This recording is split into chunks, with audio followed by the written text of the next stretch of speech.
చాలా మంచి ప్రశ్న అడిగారు సార్ మీరు. మా హయాంలో ఏపీ పోలీసు వ్యవస్థ యొక్క నంబరు ర్యాంకింగ్ 36లో లేదు. ఇవాళ 36లో ఉంది. ఇంకా కింద పడిపోవడానికి కూడా ఏమీ లేదు. అదే చిట్ట చివరి స్థానం.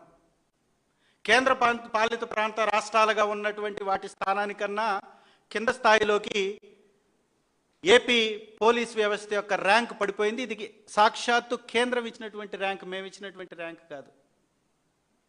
మేమిచ్చినటువంటి ర్యాంక్ కాదు.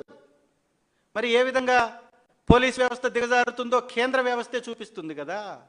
దానిలో ఒక పదాన్ని మీరు గమనించాలి. 4 విభాగాలుగా ర్యాంకింగ్స్ ఇచ్చారు. ఒక ర్యాంకింగ్ సమాచారం మీద.